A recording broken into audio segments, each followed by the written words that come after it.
Buenos días otra vez. En esta ocasión, mi función es la de presentar al conferenciante que va a inaugurar este congreso. El profesor don José Carlos Herreras ahora mismo es no profesor, como sería en francés, sino catedrático emérito de la Universidad de Paris-Cité en la actualidad. Antes ha sido catedrático de estudios hispánicos en la Universidad de Valenciennes y luego catedrático de Estudios Interculturales de Lenguas Aplicadas en la Universidad Paris-Cité, es decir, Paris Diderot en París. Entre sus obras, a mí me parece especialmente importante, dado su interés sobre todo de actualidad, en el libro Lenguas y Normalización en España. Aparte de esa obra, ha publicado numerosos libros que en su mayor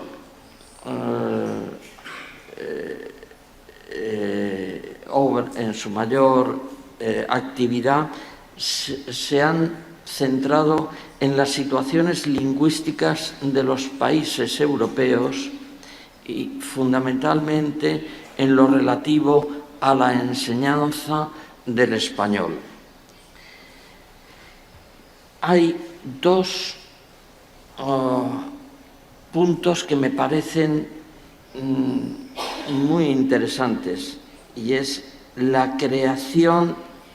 del Centro de Investigación sobre el Estatuto de las Lenguas en España, que se hizo en la Universidad de Valenciennes, y además ya en la Universidad Paris-Cité fue presidente del Consejo Científico de lo que sería la UFR de Estudios Interculturales. Es decir, la labor científica y su trayectoria profesional a lo largo de muchos años, podemos hablar de como mínimo 40 años, está específicamente dedicada a lo que vamos a tratar durante este día y los 3 siguientes, es decir, el plurilingüismo y su situación en las sociedades no ya europeas, sino mundiales en la actualidad. No voy a cansar a nadie más en este momento. Le cedo la palabra a quien puede hablar con mucha más autoridad que yo sobre esta cuestión. Señor profesor Herreras. Muchas gracias.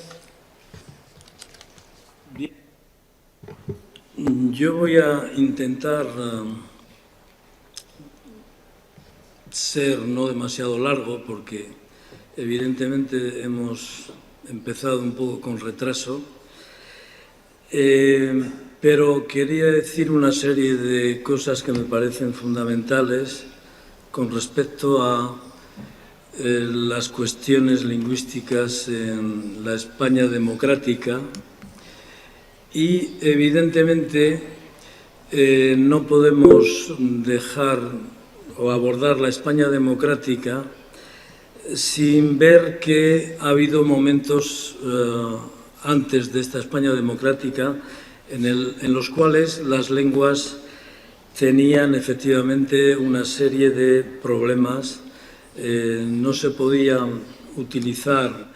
digamos, de forma normal y de forma oficial, y efectivamente otros periodos en los cuales ha habido, digamos, un poco más de tolerancia con las lenguas regionales. Por eso acostumbro a decir que el destino de las lenguas vernáculas en España ha seguido a lo largo del siglo XX los avatares de los cambios políticos, atravesando periodos generalmente cortos en los que la legislación se hace más permisiva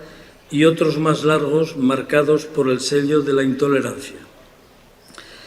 Entre los primeros podemos señalar el que va de 1914 a 1923 y durante el cual la Mancomunidad de Cataluña, junto con las diputaciones vascas y la de Navarra, tenían un estatuto especial que les permitía crear escuelas en las que se enseñaba en lengua vernácula.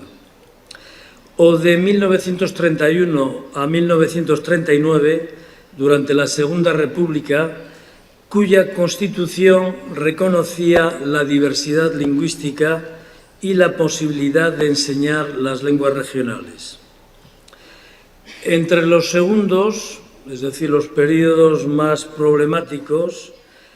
podemos citar el correspondiente a la dictadura de Primo de Rivera, 1923 a 1930, y evidentemente el de la dictadura franquista de 1939 a 1975. Debemos señalar, sin embargo, que durante la dictadura franquista se pueden distinguir también dos periodos perfectamente diferenciados. Un primer periodo durante el cual se prohíbe sistemáticamente la utilización de las lenguas vernáculas en todos los ámbitos, incluido el sistema educativo, y un segundo periodo a partir de los años 50 caracterizado por cierto grado de tolerancia hacia las lenguas vernáculas, en el que se van a crear asociaciones culturales que facilitarán más tarde la recuperación de esas lenguas, como por ejemplo Òmnium Cultural, que se crea en 1961, y Rosa Sensat en 1965 en Cataluña, o la Obra Balear de 1962 y el Instituto de Estudis Ibicenqui en Baleares. En esa época también aparecen de nuevo las icastolas en el País Vasco y en Navarra, llegando a conocer un desarrollo bastante importante. En 1960 había 3 icastolas.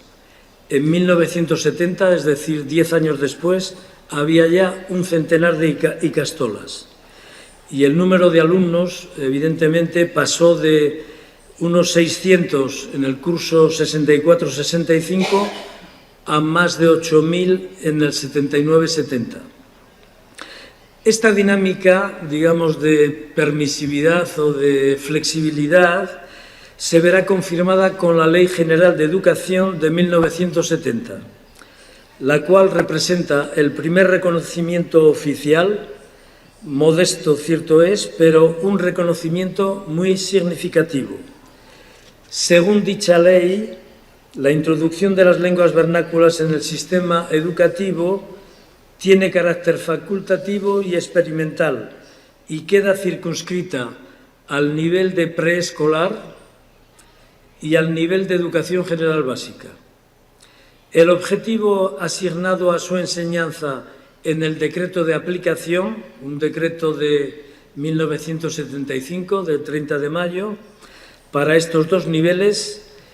es, según se explicita en el artículo segundo, el de asegurar el fácil acceso al castellano, lengua nacional y oficial, de los alumnos que hayan recibido otra lengua española como materna, así como hacer posible el conocimiento de esta última y el acceso a sus manifestaciones culturales a los alumnos que lo soliciten. Aunque los decretos de 1975 son importantes para el desarrollo de la enseñanza de las lenguas vernáculas, el verdadero desarrollo tendrá lugar como punto de partida la aprobación de la Constitución Española de 1978 y la promulgación de los decretos de bilingüismo. Entre las competencias que podrán asumir las comunidades autónomas, según el artículo 148 de la Constitución, se encuentran las previstas en el apartado 1.17, el fomento de la cultura, de la investigación y, en su caso, de la enseñanza de la lengua de la comunidad autónoma. La enseñanza de las lenguas vernáculas es sin duda el factor prioritario para la consolidación de su estatus, aunque también es cierto que su inclusión en el sistema educativo ha producido y produce todavía actitudes de rechazo por las implicaciones que ello conlleva. Si la lengua podía ser estudiada con carácter facultativo a partir de 1975, con los decretos de bilingüismo pasará a ser una asignatura obligatoria, con un horario de 3 horas semanales como mínimo para todos los alumnos de educación preescolar, EGB y formación profesional de primer grado, residentes en las comunidades bilingües, independientemente de cuál fuera su lengua materna.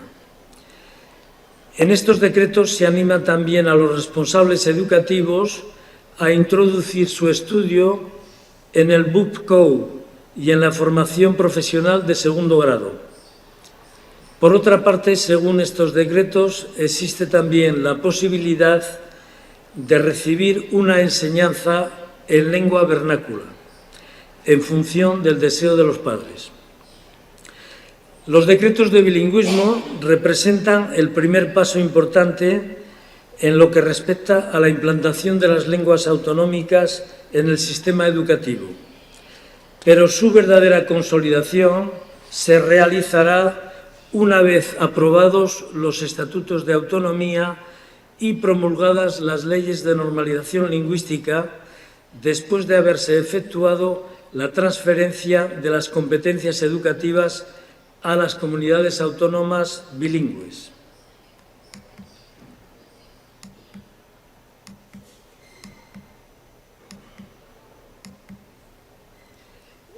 La plena aplicación de los decretos de bilingüismo en los niveles de la escolaridad obligatoria se realiza prácticamente, a nuestro parecer, en la mayor parte de las comunidades bilingües en el curso 85-86, como pueden ver en el transparente que les presento. Ven que efectivamente en el curso 85-86 prácticamente en todas esas comunidades el porcentaje de alumnos que sigue ya una enseñanza de lengua regional es prácticamente,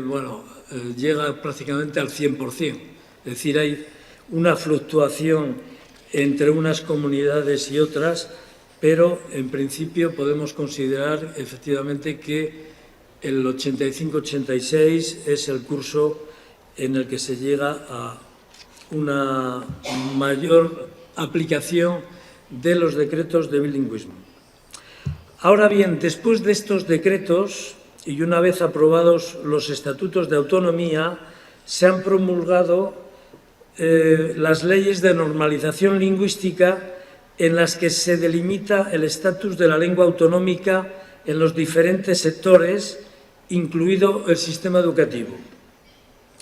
En la mayoría de esas leyes, uno de los objetivos es hacer de la lengua autonómica la lengua de enseñanza en los niveles no universitarios.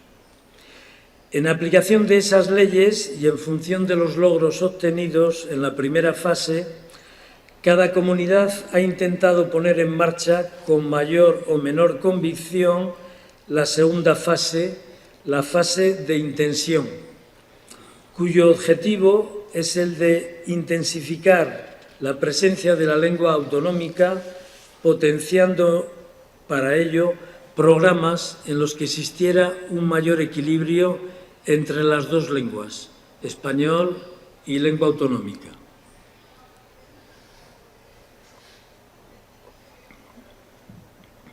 Es decir, cuando se empiezan a aplicar estos decretos de bilingüismo,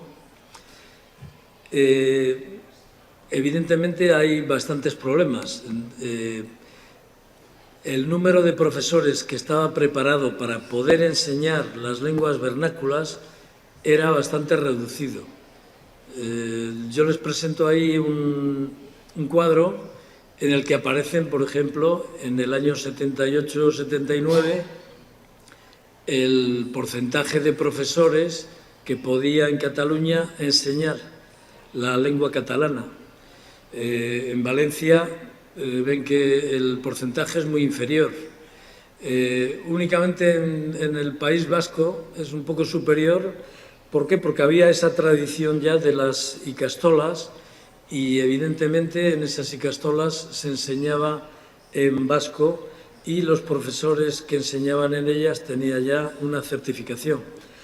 Luego después ha habido que acelerar todos estos, la formación del profesorado y evidentemente también la cuestión del material pedagógico. Es decir, en los primeros momentos en los que se empiezan a aplicar los decretos de bilingüismo, existe muy poco material pedagógico que se va a ir creando en los años sucesivos. Pero lo que es cierto es que cuando se publican las leyes de normalización lingüística, evidentemente las leyes de normalización lingüística pretenden acelerar, digamos, o intensificar, digamos, la presencia de las lenguas regionales en el sistema educativo. Vemos, por ejemplo, ahí el caso de Cataluña. En el año 78-79 se hacía en catalán, completamente en catalán, digamos, como lengua de enseñanza en catalán, un 2,3% de los alumnos de EGB. EGB equivale a la enseñanza, digamos, obligatoria, es decir, un poco el equivalente a la enseñanza primaria. Y parcialmente en catalán quiere decir que más o menos la mitad de la enseñanza en español, la mitad en catalán, era un 2,8%. Es decir, que entre las dos fórmulas lingüísticas de enseñanza, completamente o parcialmente en catalán, teníamos un 5,1%. En el año 80-81 había subido a un 9,7%. En el año 89-90 hemos visto que ha cambiado completamente el panorama. Es decir, que va a haber ya un 56,4% de alumnos que reciben la enseñanza en catalán como lengua vehicular, en las dos lenguas un 33,6% y solamente un 9,9% tiene como lengua vehicular el español. Es decir, que hemos visto ahí efectivamente bastante aceleración en Cataluña con la introducción del catalán en la enseñanza. En el País Vasco vemos también, porque son las dos comunidades que más habían progresado en esta fase de intensión.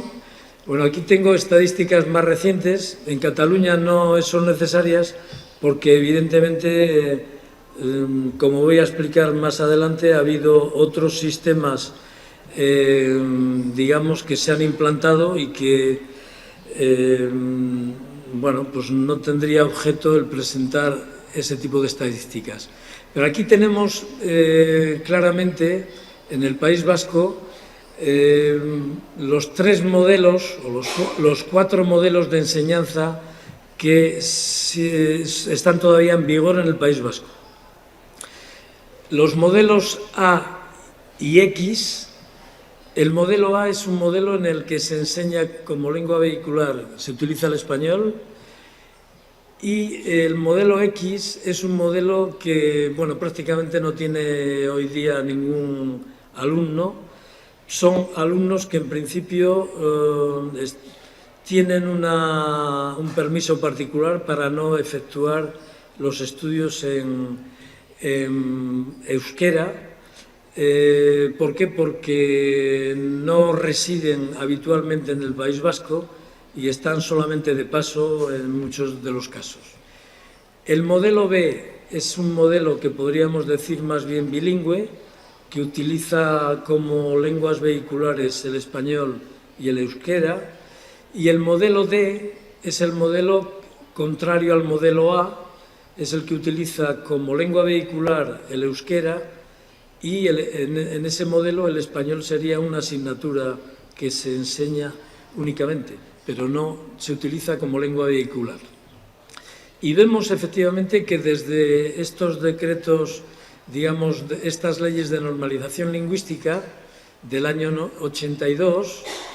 pues como del 75% que tenía el modelo A y X, pero prioritariamente el modelo A, aquí tenemos a los alumnos de preescolar y EGB. Hemos pasado al año 2017-2018,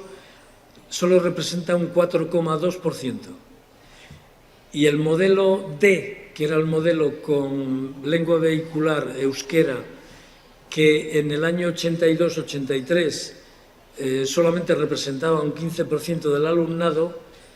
hoy día representa un 76% del alumnado. Es decir, que ha habido una inversión completa entre el modelo A y el modelo D. Y el modelo B, vemos que, digamos, ha progresado de forma un poco regular desde el 82 hasta el año 2005, más o menos 2009, y luego después es un modelo que está descendiendo. Es decir, que la dinámica en el País Vasco está orientada más bien hacia el modelo D. En teoría, normalmente, quizás se pregunten, pero ¿por qué este sistema que cambia de un modelo al otro? En realidad, cuando queremos obtener, digamos, formar, digamos, alumnos bilingües, muy probablemente tendríamos que pensar que lo ideal sería que se utilizara un sistema como el modelo B. La política del gobierno vasco también puede incidir, digamos, en el cambio de modelo en la medida en que pueden proponer en los centros de estudios o en los colegios, digamos, más o menos aulas de tal o cual modelo. Es decir, que si en un colegio, por ejemplo, en el que hay los tres modelos, al curso siguiente el gobierno autónomo decide de quitar uno de los modelos, por ejemplo el modelo A, en lugar de proponer 10 clases del modelo A, propone 9, evidentemente los alumnos que normalmente tendrían que seguir en ese modelo A van a tener que desplazarse y elegir otro tipo de modelo, digamos, aunque idealmente no estuvieran dispuestos a elegirlo por ellos mismos. Teniendo en cuenta además que se trata de educación preescolar y educación general básica, lo que tenemos que decir es que la educación general básica es gratuita y obligatoria, pero la educación infantil o preescolar, en todo caso, en esos momentos no era gratuita ni era obligatoria. Con lo cual, si alguien no está contento con lo que se propone en un centro de enseñanza, pues automáticamente no tiene grandes posibilidades de digamos, protestar y exigir que le pongan tal o cual modelo, lo cual puede explicar, en cierto modo, este desplazamiento de unos modelos hacia otros. En Cataluña, después de los grandes avances realizados en la fase de intensión, como hemos visto antes, se ha querido acelerar el proceso con la generalización de los programas de inmersión, que si en los primeros momentos tenían carácter voluntario, a partir del curso 93-94 han pasado a ser obligatorios. La generalización de estos modelos de inmersión, que se lleva a cabo a partir del 84-85, se ha visto favorecida por la nueva normativa de la Generalidad de 1982, que hacía desaparecer la exigencia de una autorización especial de la Administración para poder hacer toda la enseñanza en catalán, y por la iniciativa del SEDEC, quien, en colaboración con los ayuntamientos, puso en marcha a partir de 1984 los planes intensivos de normalización lingüística escolar, cuyo objetivo era hacer progresar la normalización en zonas en las que las acciones anteriores no habían sido muy eficaces. Se trata generalmente de zonas en las que existía una gran concentración de castellanófonos, más del 70-80%, y en las que los niños fuera de la escuela no tenían muchos contactos con la lengua catalana. Estos programas se dirigen prioritariamente a los hijos de familias castellanohablantes y en sus primeros momentos tuvieron más bien un carácter voluntario, pero pasaron a ser obligatorios a partir del curso 93-94.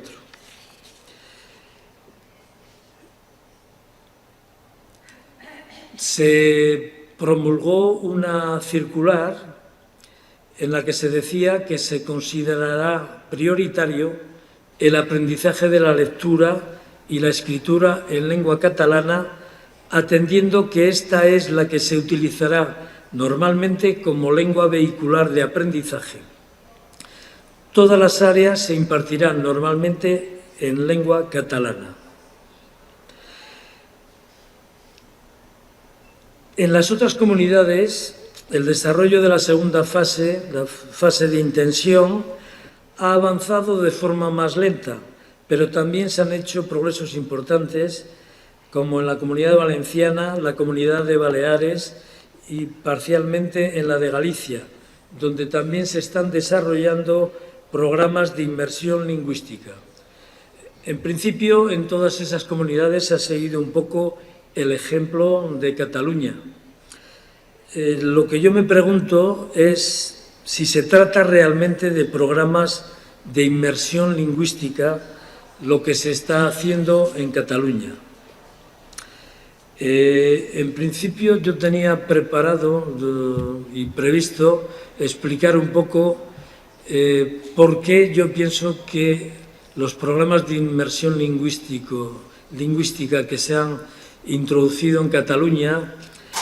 no corresponden exactamente a lo que se hacía en Canadá, que era, digamos, el punto de referencia de estos programas. Es decir, en principio, en Canadá, los programas de inmersión lingüística nacen por iniciativa de los padres. No nacen por iniciativa de ningún gobierno. Y generalmente nacen también un poco por iniciativa de padres de lengua inglesa que viven en Quebec y que intentan dar un poco garantías a la sociedad quebequesa de que están dispuestos un poco a integrarse. Digamos que los programas en cuestión, los que siguen estos programas los siguen de forma voluntaria, son generalmente familias favorecidas, y es todo lo contrario de lo que ocurre en Cataluña, donde la mayoría de estos programas se aplican con castellanohablantes, es decir, y en zonas donde las familias están bastante desfavorecidas. De hecho, algunos psicolingüistas lo señalan, efectivamente, diciendo que estos niños normalmente ya tienen muchas dificultades para, digamos, lograr aprobar en la escuela en un contexto en el que se utiliza su lengua materna. Es decir, que efectivamente la utilización de estos programas con estos niños pienso que plantean problemas suplementarios a esta población y que en realidad, digamos, estos programas lo que persiguen no es forzosamente un objetivo pedagógico de formar mejor a los niños, sino un objetivo más bien político, en la medida en que efectivamente se decidió que la lengua catalana era la que había que utilizarse como lengua vehicular en la sociedad catalana, en el territorio de la Comunidad Autónoma de Cataluña. Ven efectivamente que yo hablo ahí de una serie de fases en la normalización de las lenguas regionales en el sistema educativo. Hemos visto, digamos, la fase de extensión, que era la que se lograba, digamos, con los decretos de bilingüismo, más o menos era el objetivo de los decretos de bilingüismo.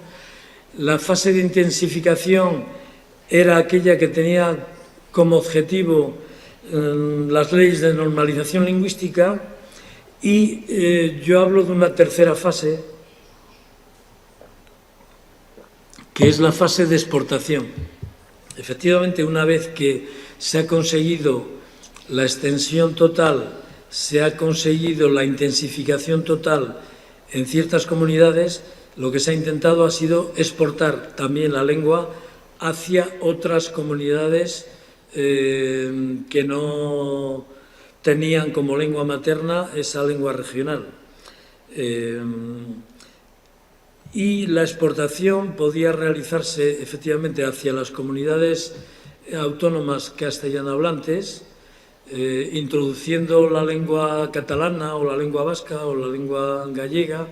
como una lengua optativa en las comunidades castellanohablantes, y por otra parte también ha habido un impulso de exportar estas lenguas hacia el extranjero también, por ejemplo, por medio del Instituto Cervantes, que generalmente propone en todos los países donde está implantado la enseñanza de todas las lenguas vernáculas de España.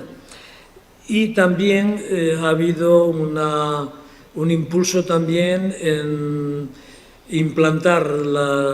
todas estas lenguas también en universidades extranjeras, donde evidentemente pueden, en función de los medios disponibles en tal o cual universidad, se han podido llegar a crear hasta cátedras de catalán, como ha sido el caso en Francia, por ejemplo, en la Sorbona, o lectorados de gallego, como ha sido también el caso en la Sorbona, o simplemente digamos, clases de catalán o de gallego o de euskera como clases optativas para los alumnos, sin que haya forzosamente un puesto creado para asegurar ese tipo de enseñanza. Lo que yo he constatado también es que, bueno, que es fácil de constatar, es que si todo esto viene por parte de la lengua regional o la lengua vernácula, todo ello también tiene consecuencias para el español. Es decir, que efectivamente hasta que empezó la fase de extensión de las lenguas regionales en el sistema educativo español, el español era la única lengua vehicular prácticamente en este sistema educativo. Es decir, que al irse promocionando la lengua regional, automáticamente el español ha tenido que comprimirse un poco.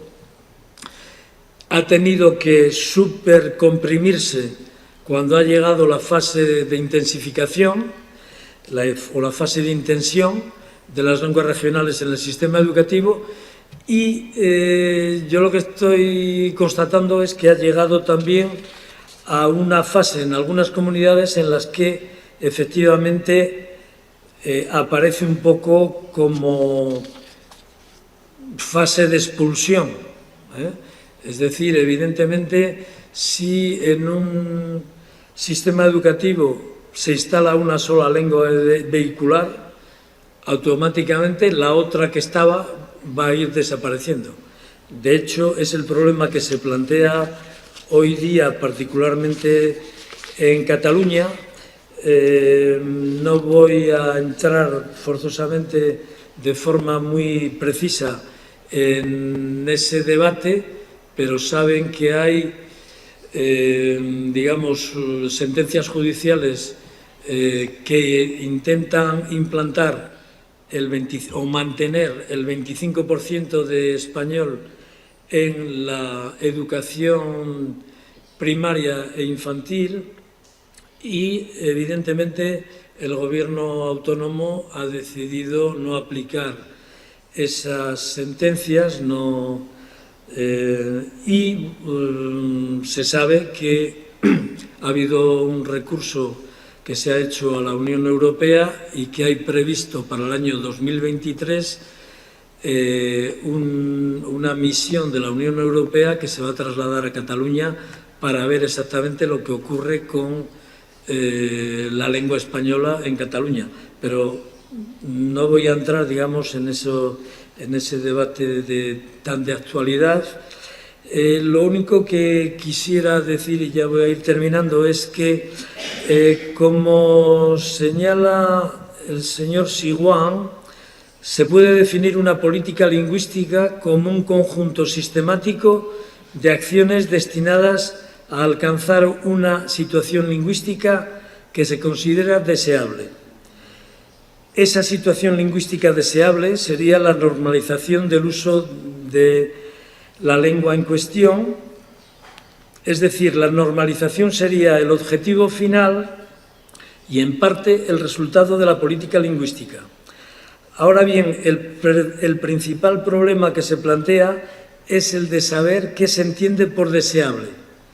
ya que es evidente que en función de los individuos o de los grupos sociales, el grado de normalización alcanzado o que se pretende alcanzar tendrá un valor muy diferente y, por consiguiente, también lo serán los medios que se van a utilizar para conseguirlo. La deriva hacia el monolingüismo en lengua autonómica que se observa en la política de normalización del sistema educativo ha sido favorecida, a nuestro parecer, por los textos legislativos que han servido de base a la elaboración de los estatutos de autonomía y las leyes de normalización lingüística. En particular, la Constitución de 1978, no solo en lo que respecta a la denominación de la lengua oficial del Estado, castellano-español, y de las otras lenguas, sino también a la falta de precisión en lo que respecta a la obligatoriedad de la enseñanza de la lengua oficial del Estado.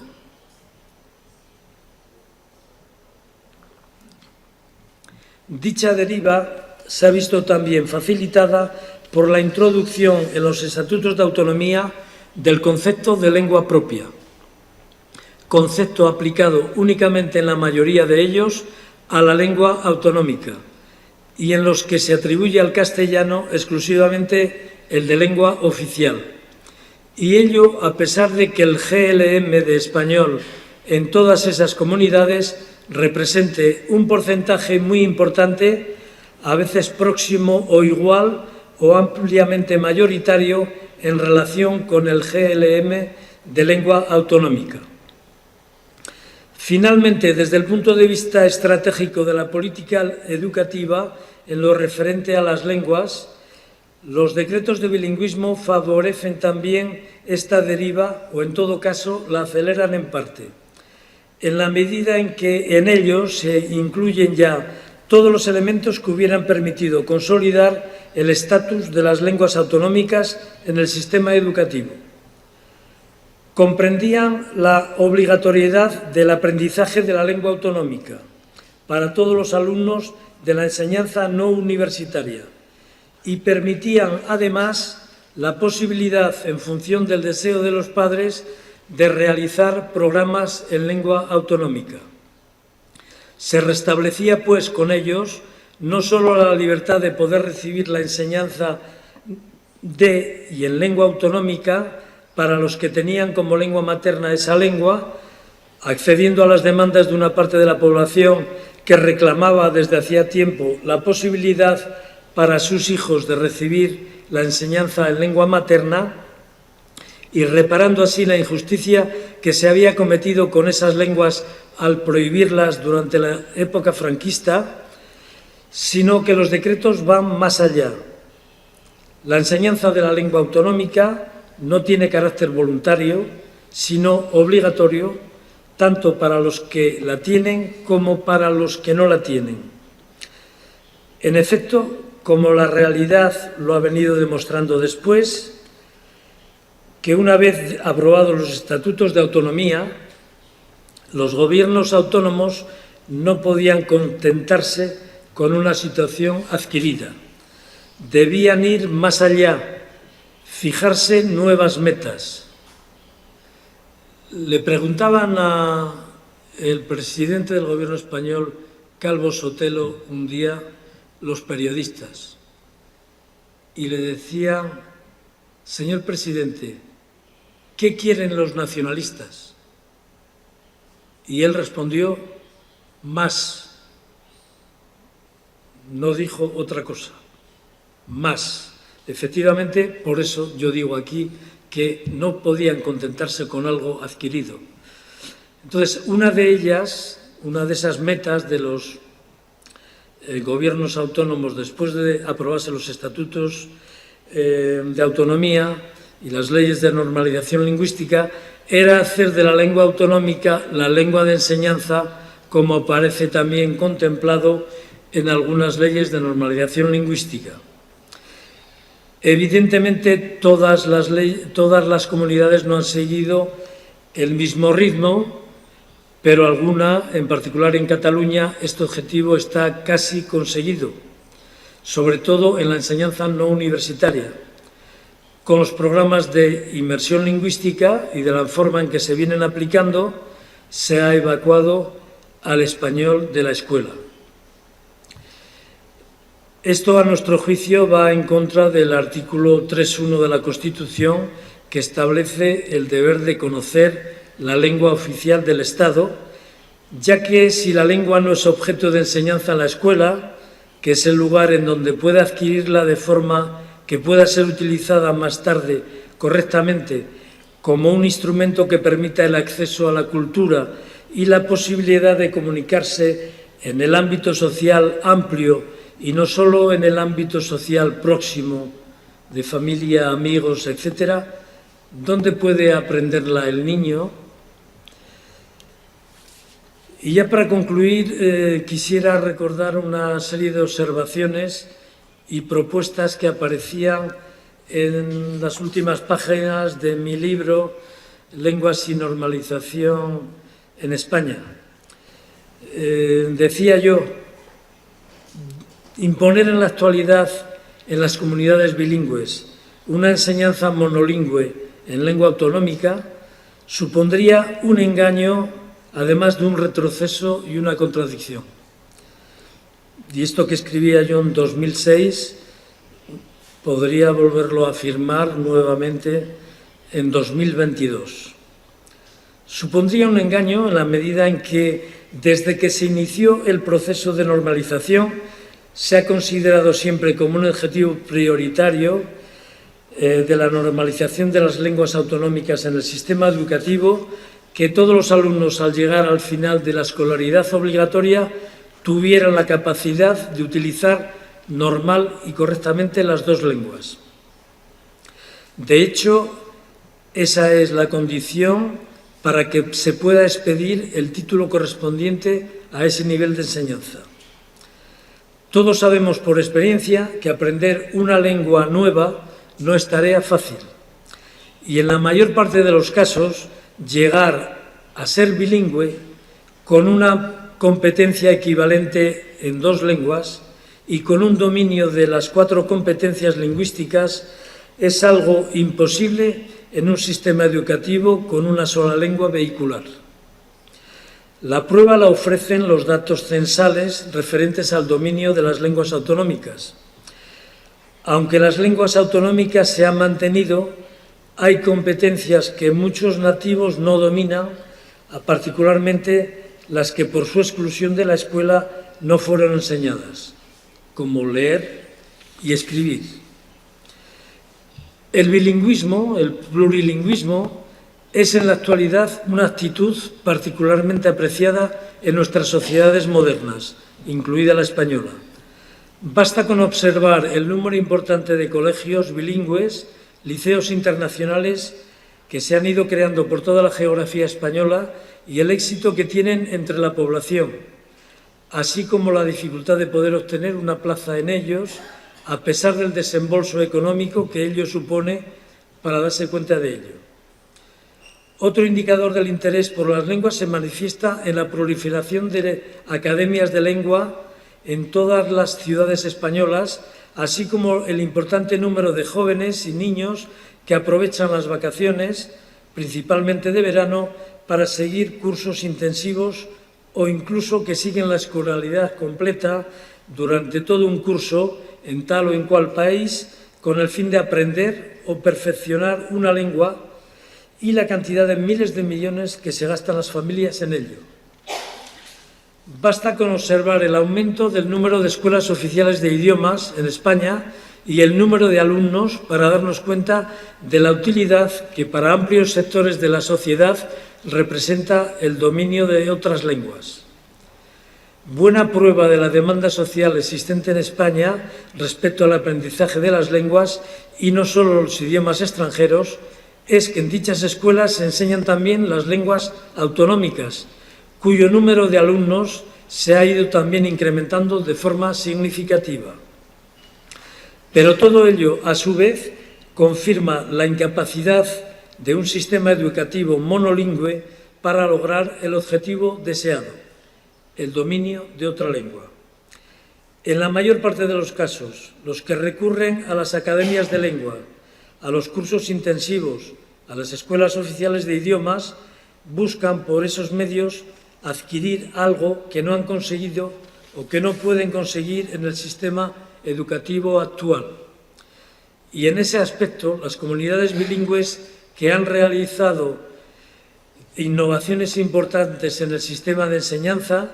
tienen en sus manos la posibilidad de formar ciudadanos realmente bilingües, pudiendo además servir de modelo en lo referente al aprendizaje de idiomas al resto de las comunidades autónomas. Imponer en la actualidad una enseñanza monolingüe en lengua autonómica supone también un retroceso en todos los sentidos, tanto para los castellanohablantes como para los hablantes nativos de lengua autonómica,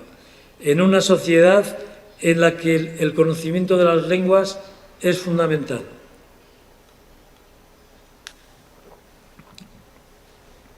En efecto, el español o el castellano, como queramos llamarlo,